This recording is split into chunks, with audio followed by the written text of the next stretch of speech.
Je m'étais promis de plus jamais toucher à cette saga. Les abonnés, ils en pensent quoi?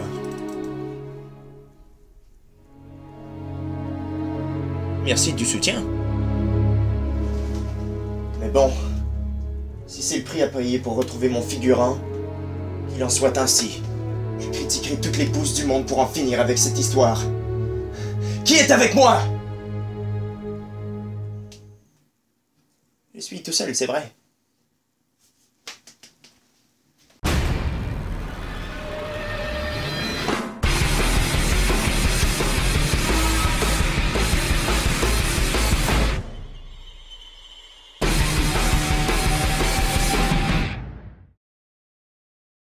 The Ginger Dead Man 2 s'ouvre sur un très long flashback de 3 minutes qui nous fait carrément un résumé du dernier film.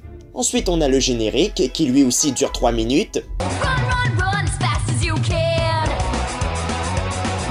Donc notre long métrage débute au bout de 6 putains de minutes. Notre tueur de pain d'épices réussit à s'introduire sur le tournage d'un film d'horreur de série B. Pour ne pas dire un film pourri.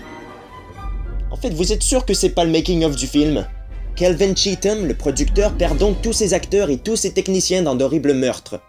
Et pour en rajouter, Tommy, un jeune handicapé amateur de série B, façon polie de dire totalement abruti, est en visite sur le tournage. Mais est-il vraiment qui il prétend être? Ah, ok. Donc si on récapitule bien, le flashback de 3 minutes au début, il sert à que dalle. Le scénario n'a rien à voir avec le premier film. On pourrait les interchanger, ça n'altérerait même pas la chronologie des événements. Mais bon voilà, maintenant, l'intrigue de ce volet se déroule sur le tournage d'un film d'horreur, ce qui est assez original comme lieu. Après, est-ce que les éléments autour de ça sont cohérents? Question stupide, désolé. Toutefois, j'aime bien le parallèle que l'on fait entre la fiction et la réalité avec ce studio de film. Kelvin, le producteur, parle des critiques de films, nous, qui sur internet s'amusent toujours à rabaisser les films de ce genre. There's this guy, this movie reviewer, horror reviewer, calls himself Demon Warrior 13, all right? He started a letter-writing campaign to boycott our movies and all the outlets that sell them unless we shut down production. Come on. Oui, il va même essayer de nous sensibiliser et de défendre les films de merde. I always knew that when I grew up, this is what I wanted to do. Here I am. I just love making movies. Now, I know that the movies we make here aren't considered art or mainstream. But for me, it's a passion. Oui, il a quand même un petit peu raison. Oui, l'important dans ce genre de production, c'est toujours d'abord et avant tout d'aimer ce que l'on fait. Peu importe si le film a du succès ou non, il y a toujours des fans pour ce genre de film. À condition que le nanar soit bien fait. Ok, le ton du film n'est pas sérieux, c'est surtout fait pour rire. Mais on ne rit pas!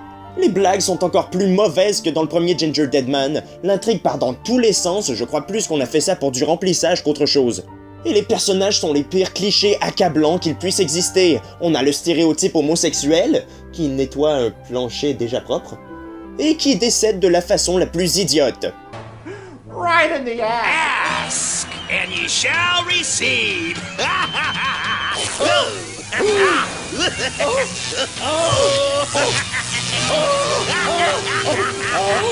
Sérieusement?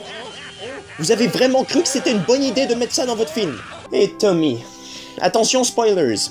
Je crois que pour un film comme ça, on s'en bat un petit peu les couilles des spoilers. Tommy revire sa veste à la toute fin. Il nous révèle qu'il est lui-même critique de film et qu'il jouait au teubé pendant tout le reste du film. Et son plan était de faire sauter le studio pour que plus personne au monde n'ait à regarder des films pourris comme ça. Mon héros. Mon héros. Sauf que c'est un plan complètement con! Tommy reste un crétin quand même! Vous faites passer les critiques de films sur internet pour des foutus attardés! Alors allez vous faire foutre. Le fait que le scénario ne tienne pas la route, la mise en scène reste plutôt pas mal. Mais je déconne bien sûr. Charles Benn reste à la production, mais cède sa place de réalisateur à Sylvia Sainte-Croix, qui à ce jour n'a réalisé que 2 films, celui-ci et Ginger Dead Man 3. Son film se concentre plus sur les gags idiots que sur l'intrigue. Alors ouais, notre intérêt pour le film se perd en chemin. Non mais sérieusement. Un robot contrôlé par un biscuit. On a beau nous donner plusieurs caméos, John Carl Buechler, Greg Nicotero, David DeCoteau, Adam Green et j'en passe, mais bon, c'est très bref, rien de mémorable. Fallait évidemment rajouter un petit peu de romance à 2 balles, hein, entre Kelvin et Heather, celle qui s'occupe de Tommy. Et la musique, bon sang! Si on avait droit à des thèmes de Scooby-Doo dans le premier film, là on a droit à des musiques du téléfilm de Casper selon Anto, et même à des thèmes de Vendredi 13. C'est quand on voit la scène du sacrifice qu'on a vraiment envie de pleurer. Oh, regardez-moi ces marionnettes. Tuez-moi. Il est vraiment temps que le film finisse. Le talent est absent chez tous les acteurs, carrément. Kevin Moisey ne nous fait ni chaud ni froid, Joseph Porter qui joue Tommy nous exaspère au plus haut point, mais la pire reste Michelle Bauer. Bauer a joué dans nombre de petits films d'horreur de série B depuis les années 80, elle est également apparue dans le magazine Penthouse et dans quelques films porno. Et ouais. Bref, son personnage est à son image, je vous laisse découvrir, si vous en avez le cran.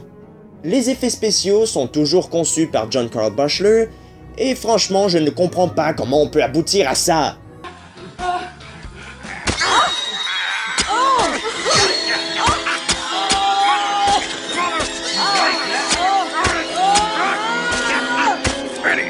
Ready for sloppy seconds!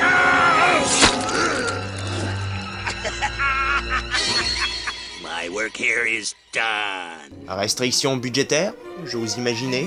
Le pitch de base de cette suite a beau être un peu plus intéressant, le film n'en est pas moins chiant pour autant. Plein d'incohérences, une réalisation bâclée, une histoire qui part dans tous les sens et des acteurs exécrables, bref, je ne peux faire autrement que de lui donner un 0. Et oui, encore. Bref, c'est ainsi que cet épisode d'Horreur Critique s'achève, j'espère de tout cœur qu'il vous aura plu.